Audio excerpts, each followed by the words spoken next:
Jurrien Timber is officially back, and he came back with a bang for Arsenal. Within 10 minutes, he runs into the box, receives the ball from a good pass, then cuts inside onto his stronger foot, manipulates the defender to go the other way, creates space for himself, and he shoots, and he scores a banging goal. And he might be in the squad for the Tottenham game this weekend. And of course, he'll need to be molded back. He's been out with a long injury. It's going to take. But Jurrien Timber is a special player. I watched him a lot at Ajax in Ten Hag's final season, as I'm a Man United fan and I was doing analysis on Ten Hag. And I thought, what a player. I watched a little bit of Ajax last season and I thought, what a player. I wanted him at Manchester United because he's very good and he will be game-changing for Arsenal. I'm very jealous that he's at Arsenal because this guy can play left-back, he can play right-back, he can play centre-back, he can play DM. He's so technically elite on the ball, in possession, press resistance, one of the best ball carriers, one of the best passers, very good in tight spaces, tight angle. So his ability to play out from the back and dictate the game from deep gives Arteta a tactical asset. Whether he wants to play him at fullback, at centre-back, I believe he'll play at fullback, and we're going to get into what he'll offer there. He's a special player. And that's what we're going to talk about in today's video. But as well as being a good player, you've got to have the mentality, you've got to have the work rate. And according to Arsenal's under-21 coach, whether that's been training with the first team or with us, he's been a very good role model for the younger players, and his performance showed that. Captained Ajax as well, got the mentality, got the work rate, worked hard to get back from a horrid injury.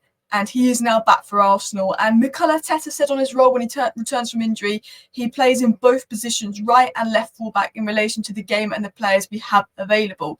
Arteta hasn't listed him as a centre-back. I guess Saliba and Gabriel, Arsenal's defensive record. He's definitely able to be a backup centre-back for Saliba. A little bit like Ben White was a centre-back, but now he's sort of a fullback at Arsenal. Arteta very much sees Jurrien Timber as a fullback at Arsenal.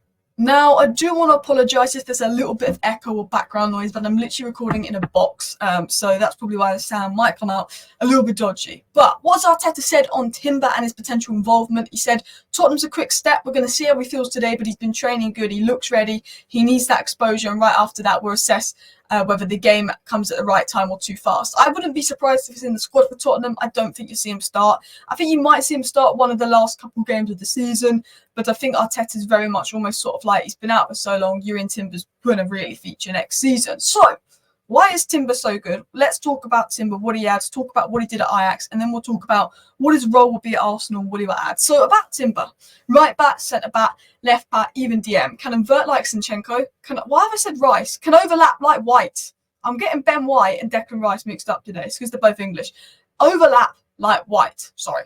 Can defend like Tomiyasu. Probably not as good as Tomiyasu defensively, but probably their second best one defensively after Tomiyasu. Definitely better than Zinchenko defensively. And he's got the pros of Tomiyasu and Zinchenko in one. He's got defensive ability like Tomiyasu, which Zinchenko doesn't have. But while Tomiyasu is decent and he's all right going forward and he can overlap, I remember that really good game versus Lens. Zinchenko is very good on the ball, very good at inverting to midfield. And Zinchenko is very good against, the lower teams. But when you play like a team of more tricky wingers, that's when Zinchenko struggles. Whereas now you've got Timber potentially playing at left back. He's got a better defensive ability than Zinchenko to deal with those tricky wingers, but also can do everything Zinchenko can do on the ball and better.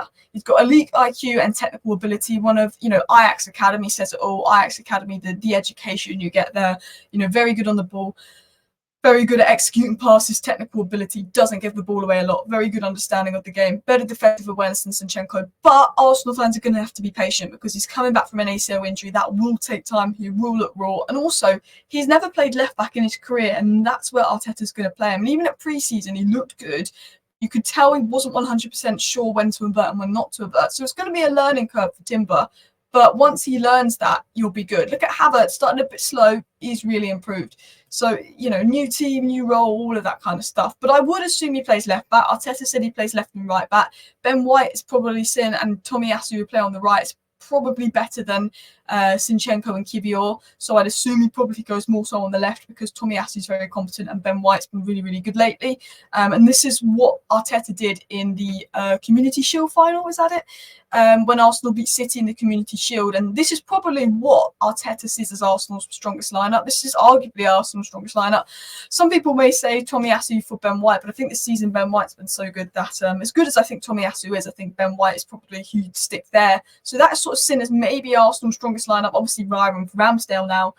So I'd assume he plays left back based off how Arsenal lined up in pre-season and, of course, versus City. But it could also Arteta might like the idea of having two fullbacks inverting, because that means that, with Timber's ability on the ball, with Timber being elite in build-up, that would allow Arsenal to sort of go into this 2-3 shape in build-up, and they would generally pin back oppositions so deep into their own half that basically the attackers would then high press, and it would be really hard for teams to even play out against Arsenal.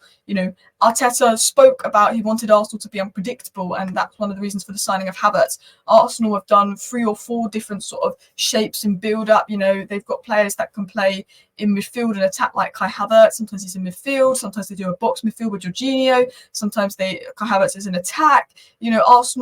Arteta, he strives for unpredictability, and that's something we've seen. Now, if you look at Timber, as you can see, he's a very, very advanced sort of guy on the pitch. He likes to get high up the pitch, and this was him playing at right centre-back. He was almost like a midfielder at times of how high up the pitch he played.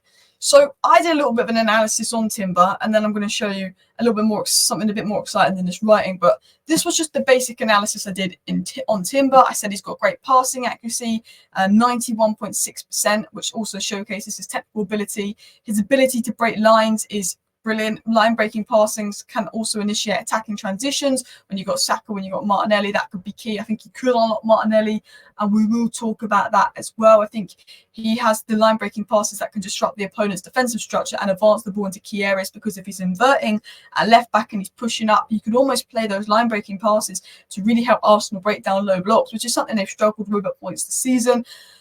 Because of this, he's going to be vital in possession play. I think he's a possession-oriented player, and we saw at Ajax he was the foundation of everything they did in possession, dictated tempo from the back.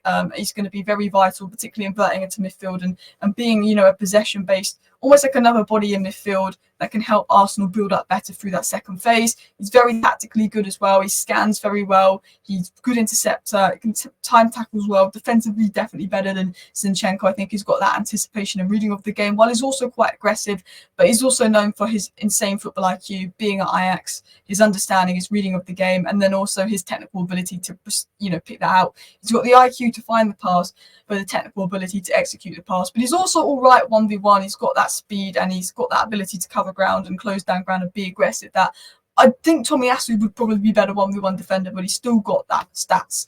If you look at him, this is obviously it's Ajax FPress statistics, but if you look at the percentile, 99th percentile for passes completed in progressive passes, 98th percentile for progressive carries, 91st percentile for successful take-ons, dribbling, and he dribbles in very high up areas, midfield, high risk dribbler, 87th percentile for progressive passes, 98th percentile for non-penalty XG.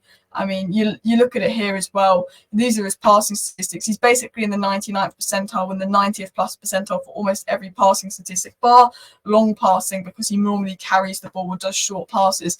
But I think that's quite good, because I think sometimes in the Premier League, if you're going direct with long passes out from the back, that means you give the ball away a lot, and Arsenal want to keep possession. So I don't think that's a bad thing. But progressive passes completed, 99th percentile for centre backs, very capable on the ball, can play right centre back.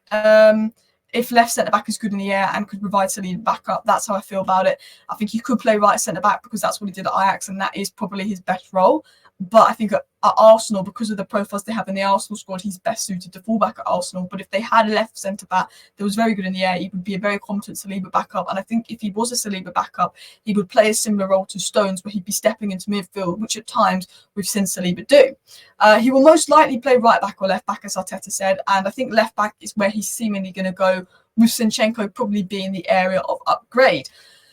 Timber will need to learn when to support a winger and when to invert, but that will be part of his role and that will take time. It's my conclusion on him. He's played right back 50 times in his career where he has inverted into midfield, tucked into a back three and overlapped the winger. He's got the capabilities to do all three and he will learn and improve. And obviously coming back from a long-term injury, Arsenal fans have got to be patient with him because he will take time to adapt. But he has the skill set to do the roles at fullback, but he will need time to adapt. He's got all the skills and tactical awareness and IQ and work rate and mentality that Arteta wants in a player to do everything that is needed to succeed in the role that Arteta will want him to do. If you talk about Timber as a player, versatile, technically good, got the IQ, got the passing ability, he's a good ball progressor, can break lines, can progress play very well via pass or carry. He's an aggressive defender that closes down space quickly. He's press resistant. He can turn under pressure, good anticipation. He used to play so high for Ajax. He was a centre-back that played so high up the pitch for Ajax, and he would receive the ball in like midfield zones where you'd expect sort of Declan Rice to occupy for Arsenal. And he'd have loads of players, closing him down, and he would just turn out and dribble into some space and play the ball forward. He's very, very press resistant. And I think that's why he's so highly rated. When he's that comfortable on the ball, when he can receive the ball in high press scenarios and turn out and find space, play a pass in the high risk scenarios, or even turn out from the press and carry the ball, 2.4 progressive parries per game, which is one of the highest. It just shows sort of his ability there, in his ball progression ability. You can understand why Arteta wants him to invert in midfield when he's got all those capabilities in midfield. He was a centre-back at Ajax. Being so out of the pitch, he was practically a midfielder, and he showed that in those midfield zones, he's very good. He had just under 10 final third passes a game. Played just under 10 passes a game into the final third from centre-back at Ajax, to put that in perspective. So not only would the attack at Arsenal have, Odegaard feeding good balls in, but Jurrien Timber's got the ability to feed some really good balls in from midfield. He played one pass per game into the penalty area and 8.7 progressive passes per game. That would probably go up in a fullback role as well, but that was obviously making him in the 99th percentile per centre-backs as well. And his ability to create from deep could allow Arteta to adapt tactically. He could be integral to different shapes that Arteta wants to do and build up, and he could be integral to how Arsenal might want to play and how Arteta might want to adapt tactically. That's something that Arteta likes to do. And I think at Ajax he was key in the sense that he could dictate tempo and start attacks from the back, which could be brought into Arsenal. So could he unlock Martinelli? We saw in the Blackburn game, well, I only gave it like a little 15-minute look of clips and stuff online because I'm not an Arsenal fan. I'm not going to watch your kids play, but I was interested in how Timber did. But he seemed to have that good rotation there. I think he's going to rotate very well with Martinelli when they establish a relationship. I think Martinelli's a good player, but the dynamics of how Arsenal are playing aren't bringing the best out of him right now, and I think Arteta knows that. I think technically he's very good, one of the best in football. We know how many positions he can play. We know that he's got very good movement. And I think if he does play on the right as well, I think he would help get the best out of Saka as well. I think he would draw Marcus away from Saka and potentially create space, because sometimes I think Odegaard occupies zones that maybe Saka wants to run into. And I also think that he's a good ball carrier out of the team and could help Arsenal break down low blocks. Probably one of the best ball carriers Arsenal have. So to conclude, he's an Ajax player. Of course, he's elite on the ball. Of course, he's technical. Of course, he's press resistance. But he's a brilliant carrier from defence. He's got the IQ. He's got the tactical awareness. He's versatile. He's got the mentality. He's got the work rate. And he's got age on his side. I believe he's 22 and only going to get even better. Let me know your thoughts, Arsenal fans, down below. Are you excited for Timber? Smash a like, smash a subscribe. See you next time.